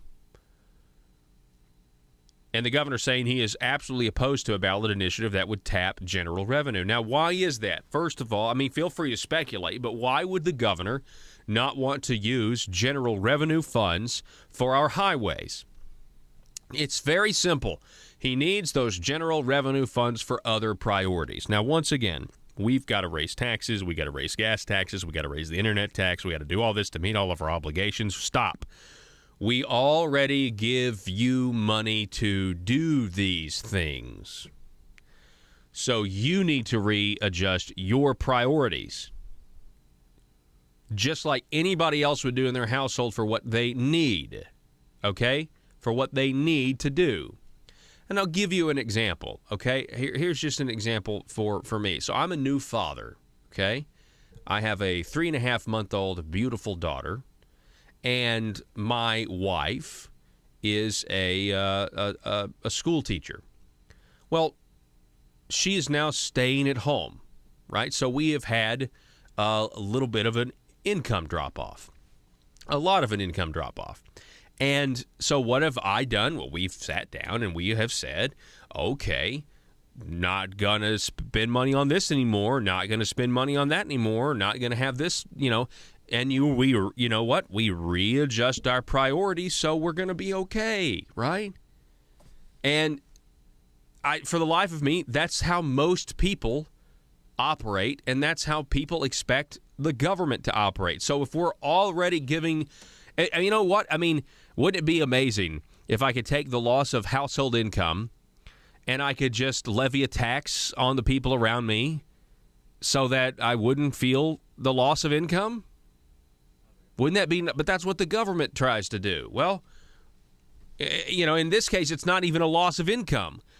That's not even a proper analogy. It's not even a loss of income. It's essentially saying, well, we were making our old level of household income, and we need more of it. We want more of it, so we're just going to get a tax from everybody. Nobody else can do that except the government. And why can't we have people that just acknowledge and implement and make decisions based on that reality, that it's not your money, it's somebody else's, but that doesn't give you a license to just spend and tax and spend and tax. So we already give the government money to do these things. Our budget is tight. That's what you can take from this. Asa doesn't want any ballot measure that would take money from general revenues and put it into highways. Quote, he says he would vigorously oppose anything that would take money from his priorities. That's what he's saying. We have a serious budget crisis. Our budget is tight because we got to pay for Medicaid expansion. I mean, that's really what it is. It also says that Hutchinson told reporters on Tuesday he opposes any attempt to divert tax revenue from new and used car sales, auto parts, or other car-related items to raise additional money for the state's highways. Hutchinson said diverting such money would create a hole in the state's budget that would take away from other needs such as education and public good grief. Okay, all right. Education and public safety. All right. Yeah, it has nothing to do. Once again, I'm proven right here. He's never going to say that money would divert funds to pay for able-to-work adults on welfare. No, instead, he says that we take it out of education and we take it out of public safety. This is...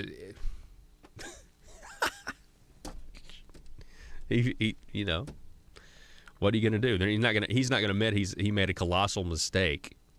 He's going to go to pain point politics. Well, we can't pay for roads. You want children to be stupid? You want children to be uneducated? You want buildings to burn down? You want our police and fire? Hey, speaking of public safety, where's the emphasis on public safety when we have somebody who's a repeat bank robber, public offender, aggravated assault, and yet he's out on bail somehow, and he kidnaps a couple and takes them for a ride trying to rob another bank? And I mean, where were you on that? We talked about that at 4:30, by the way. So if you missed it, you'll get to hear it on the podcast or coming up, depending on what affiliate you're on. So anyway, on Wednesday, we got the next article here. Andrew DeMillo following up here. Arkansas Highway Funding Plan may wait until 2019. So now all of a sudden they may just wait to find the money for our roads until 2019. It's now all of a sudden on hold. Back during the session, the Highway Department would have you believe that there was an active volcano under the entire state of Arkansas and that any moment our asphalt would just, turn into liquid magma, literally like in the movie Volcano with Tommy Lee Jones. Gosh, this is a terrible movie. It was a terrible film. Remember when they diverted the lava with concrete barriers? So stupid. Sharknado is actually, at least, is a good movie, Joe, because it doesn't take itself seriously versus Volcano, which did. Do you remember that? It would always happen. First, there was Dante's Peak. Dante's Peak with Pierce Brosnan and Linda Hamilton. It's not a great movie in terms of it doesn't stand up to the test of time. It is, whatever. But that was actually a good movie back in the day. It was exciting to watch, okay? And it was about a town that lived at the bottom of a dormant volcano. Emphasis on the word dormant, and then it wasn't. It was Dante's Peak. And then you got the competing studios that are like, oh, they're doing a volcano movie. We got to do what we can do. Oh, in Los Angeles, there's a volcano under the ground. Anyway. And then you had Ants, and you had A Bug's Life, and then you have, you always have the competing studios based on the same idea. I don't know why they do that. It's just so embarrassing. Like The Day After Tomorrow, and then 2012. Deep Impact. So you had, that's it. You had The Day After Tomorrow, and then you have 2012. Then you back up. You had a movie called Deep Impact versus Armageddon. Okay, with Bruce Willis and Ben Affleck. Now, Armageddon actually did way better. I mean, as far as box office and everything, and it's still on to this day. Just turn on a random cable, channel. They're going to have Armageddon on somewhere. Anyway, it's frustrating. Sorry, I don't want to get off on another tangent, but the Arkansas Highway Department would have had you believe that our roads were going to crumble. Dan Douglas, after he didn't get what he wanted, he went down to the the Rural Services Conference in Garland County and said that the Arkansas legislature is going to have to take our roads seriously, but it's going to have to take fatalities and bridges collapsing and people dying in order for them to take our roads seriously. I mean, this is the kind of demagoguery, leftist tactics. You must want people to die. If you disagree with me, you must want people to die. That's what the Highway Commission was spouting, that kind of, we got to have this. And now that's how powerful the governor is, by the way. I will vigorously oppose any measures to take from my money. Okay, all right, that's fine. We'll wait till 2019. Must not be in such dire shape after all. We must not be on the verge of our roads turning to liquid magma. Arkansas highway officials Wednesday left open the possibility they'll take a road funding proposal to lawmakers in 2019. What do you want to bet they'll try to raise your taxes in 2019? What do you want to bet? Yeah, go talk to Dan Douglas if he can survive his primary challenge by Mr. Scott Richardson. So Scott Bennett, the Department of Transportation director, does say he hasn't given up on a ballot measure to raise money for highways, but he said he's waiting until 2019. He's waiting until 2019. We have Aaron writing in that he likes the way I say magma. Well, it's from the Austin Powers. Much like laser. Laser beams. All I ask for are sharks with laser beams. Oh, my goodness. Let's see. I think we need to keep moving forward towards solutions. So they're going to wait till 2019. All right, over and done with. It must not be much of a crisis. No more crisis. Nothing to see here. Moving on here. By the way, have you ever heard Dan Douglas, State Representative Dan Douglas? Have you ever heard him in our music montage? What an amazing orator he is. I mean, a lot of people think that Barack Obama made it to the White House because he was just such a dynamic speaker. If that's the case, watch out for President Douglas. That's all I have to say. You know, in 1972, I bought a Led Zeppelin 4 album for the song Stairway to Heaven.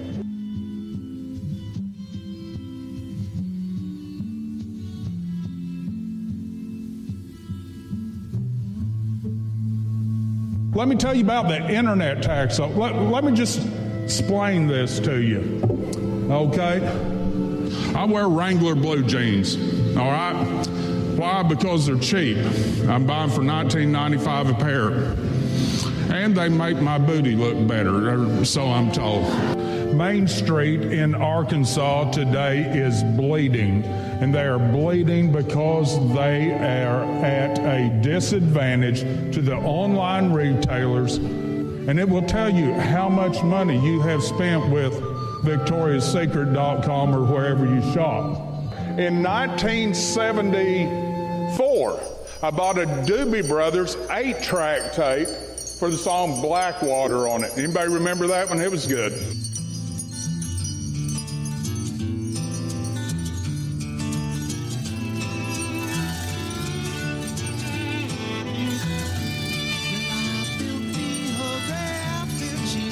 Who have chosen to do business in this state. Now, people say, what are we going to do if this passes and we have all that money? That's for us to decide. But I ask you, what are we going to do if we do not pass it and we lose our brick and mortar stores, our stores that employ our citizens in our towns? Mr. Chair, I'd like to make just a couple of comments. One, Mr. Waters said that this is an unconstitutional bill, and it is. We can either fund the future of Arkansas, we can either take care of our Main Street businesses, or we can just say to hell with it. In 1995, I bought a CD, a Shania Twain CD. It had a song on it I liked and I wanted. Whose bed have your boots been under? Whose bed have your boots been under? Whose bed have your boots been under? And whose heart did you see, I wonder? They're closing the limited, whatever they sell, I don't know. We see what the budget is. Everybody wants, or a lot of people want to cut taxes. Other people want to fund certain projects. We have to have money to do that. If you have special projects, if you want to fund pre-K, you have to vote for this bill. If you want to fund highways, you could vote for this bill. We have to decide how to divvy it up. In total, this could amount to $150 million a year or more. That's my viewpoint on this. I don't consider it a new tax.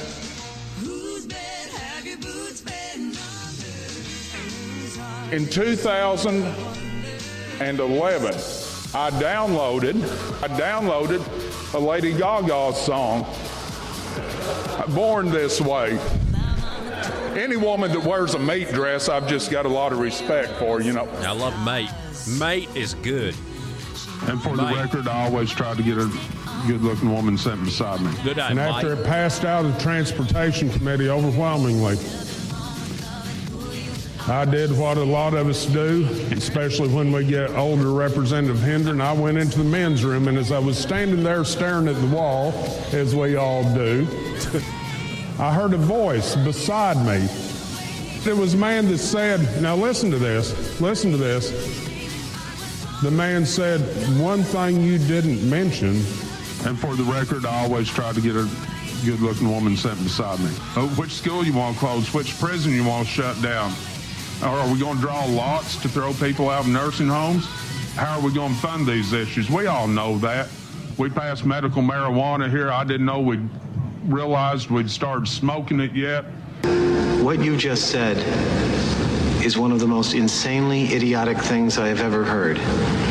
At no point in your rambling, incoherent response were you even close to anything that could be considered a rational thought. Everyone in this room is now dumber for having listened to it. They're closing the limited, whatever they sell, I don't know. Folks, we got to take a break back in just a moment. That's my favorite one.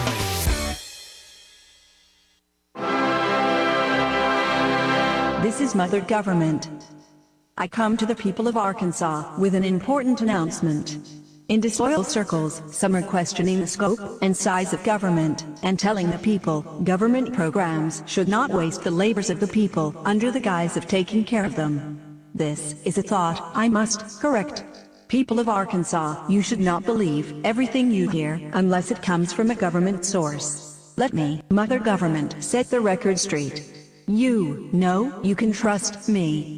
After all, would your own mother lie to you? You should know the brand new, terrific program known as Arkansas Works has nothing to do with the old, bad program known as the Obamacare private option.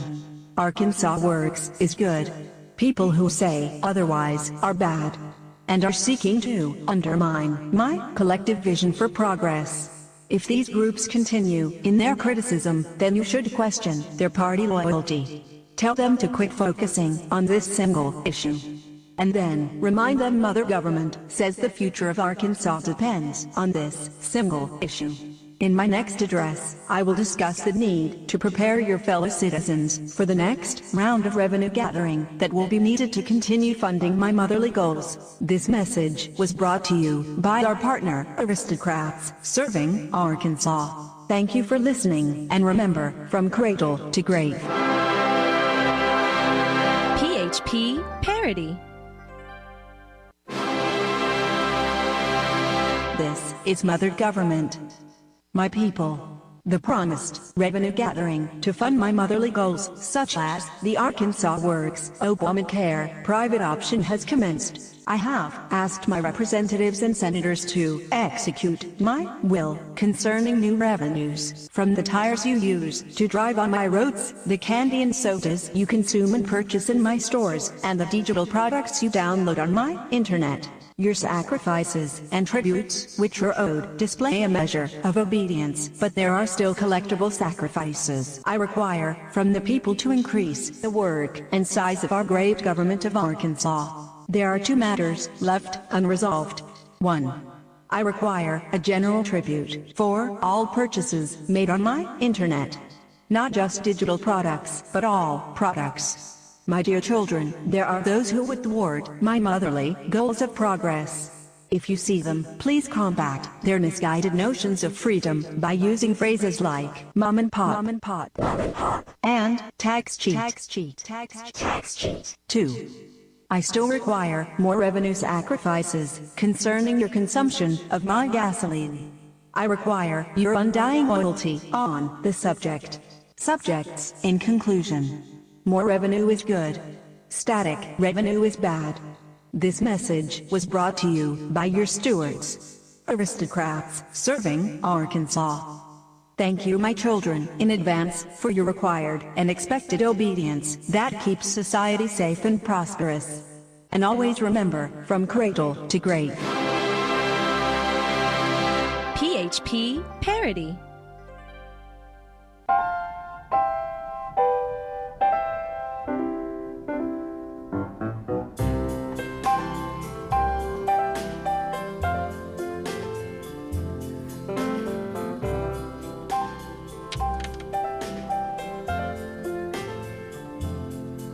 Our Facebook posts, our friends on Facebook, they're not a big fan of the Dan Douglas musical montage.